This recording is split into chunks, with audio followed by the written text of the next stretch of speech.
गलती जान के आदमी करता है तब भी फल मिलेगा, और अनजाने में अगर हो जाती है फल उसका भी मिलता है। लोग ये कहते हैं अनजाने में हो जाए तो माफ हो जाती है। छोटो बालक अनजान होता है, बच्चा अनजान होता है, वो नहीं जानता, और खेलते खेलते अगर वो अग्नि में गिर पड़े तो क्या अग्नि ये सोचेगी कि ये अनजान है? अग्नि सोचती नहीं, अग्नि पूरा असर दिखाएगी, चाहे बड़ा गिर जाए चाहे बच्चा गिर जाए। अगर कोई आदमी जहर खा ले, गुस्सा में जहर खा लेते बहुत से लोग, और जहर खा के हॉस्पिटल में भर्ती कर दो जाओ, काउ तरीका से बच जाए वो। पहले तो जहर खाने वाला मुश्किल ही है बचना, अगर सही समय पर उपचार मिल जाए तो बच सकता है, वरना जहर खाने वाला कंठ से नीचे हुआ खत्म। अगर वो बच जाए, होश आ जाए, तो पता है क्या कहता है? गलती हो गई साहब, आज हमें बचा लो कैसे हो, आज हमें क्षमा कर दो कैसे हो, अब कबहू ऐसे ना करेंगे। तू चाहे कबहू मत करना, लेकिन जो आज तूने किया है उसका तो असर तुझे मिलेगा, उसका तो फल भुगतना पड़ेगा। अब कह रहा हूँ अनजाने में ऐसा होगा, घर से लड़ाई है गई, थोड़ी गुस्सा बढ़ गई, हमने जहर खा लिया तो भुगत। अरे अनजाने में खाया, अगर वो जानता कि इससे नुकसान होगा क्यों खाता? अनजाने में खाए, लेकिन असर जहर का पूरा होगा।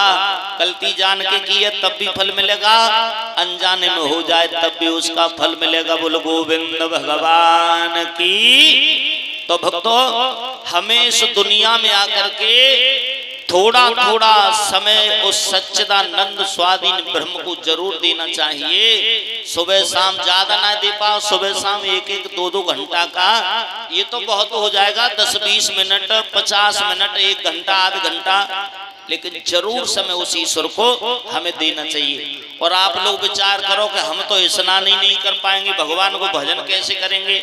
तो भगवान ने कोई नियम नहीं बनाया कि स्नान करो तभी हमारा भजन हो पाए।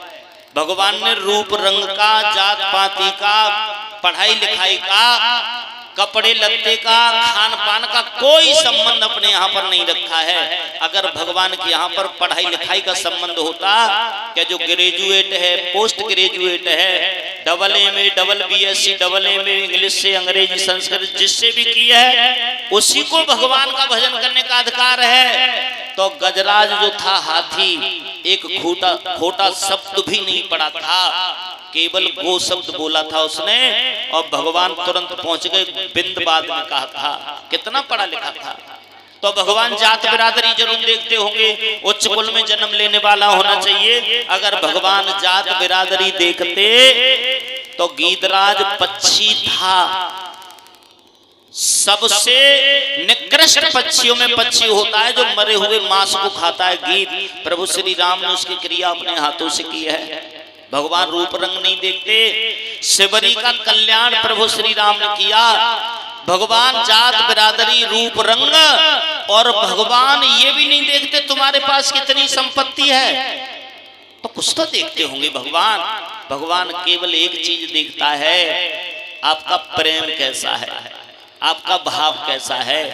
दुर्योधन की 56 प्रकार की भोग त्यागा था भगवान कन्हैया ने, और विदुर के घर रूखे केला के छिलके जाकर के कृष्ण ने खाए थे। क्यों? क्योंकि उसके अंदर भाव नहीं था, और विदुर के घर भाव था। भगवान से कहा भी था दुर्योधन ने, बहुत सुंदर भोजन बनाए मेरे घर।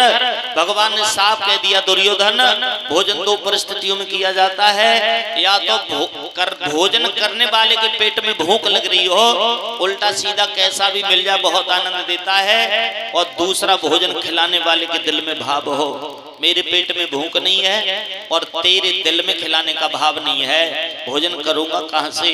और विदुर के घर जाकर के भगवान ने पेट पर हाथ फिराया और चाची से कहा, काकी बड़ी तेज भूख लग रही है। विदुर के घर जाके मांगा, और दुर्योधन के घर का बना हुआ भोजन त्याग दिया था। तो ये प्रेम था। भावना में भावना तो भावना बेकार है, और भावना में भाव है तो भव से बेड़ा पार है।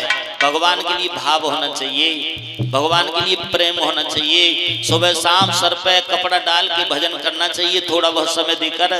पहले तो कोई तैयार नहीं होता भजन के लिए, और अगर कोई तैयार हो न जाए का उस संत की, विद्वान की, गुरु आचार्य की बात मान ले, सुबह शाम सर पे कपड़ा डाल के भजन करने बैठने लग जाए, तो फिर घर परिवार वाले बाकी मजाक बनाए वो शुरू कर देता है।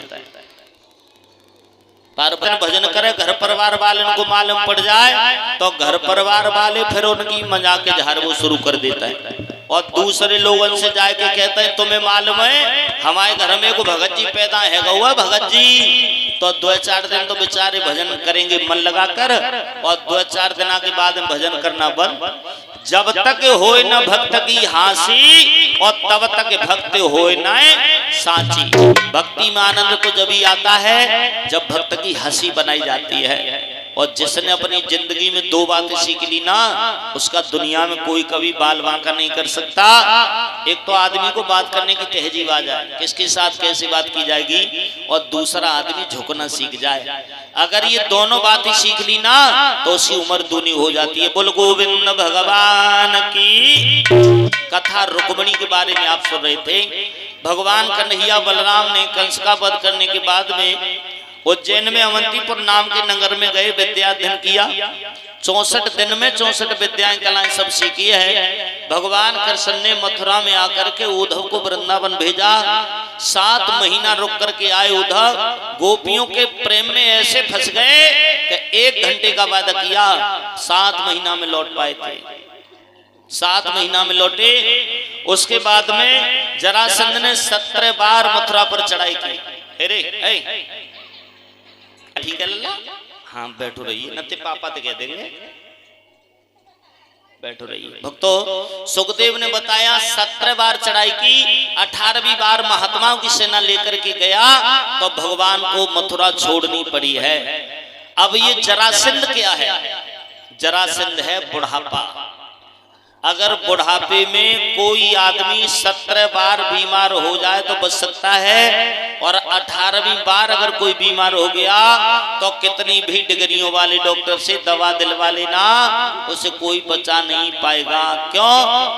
भगवान कृष्ण को मथुरा छोड़नी पड़ी तो हमें तुम्हें ये शरीर रूपी मथुरा छोड़नी पड़ेगी। बोल गोविंद भगवान की। नया नगर बनवाया बसवाया द्वारका, और द्वारका में पहुंच करके भगवान कन्हैया को नाम बदल गो, नाम पढ़ो द्वारकाधीश। बोलो द्वारकाधीश भगवान की। 2 बहन की शादी होना प्रारंभ हो गई है। बलराम का विवाह एक हुआ अनर्थ देश से, राजा रेवत की पुत्री रेवती से। 2 पुत्रों का जन्म हुआ, ताम्रकेतु और दंतमान। और भगवान कन्हैया के ब्याह कितने भय पतो है? 16,108।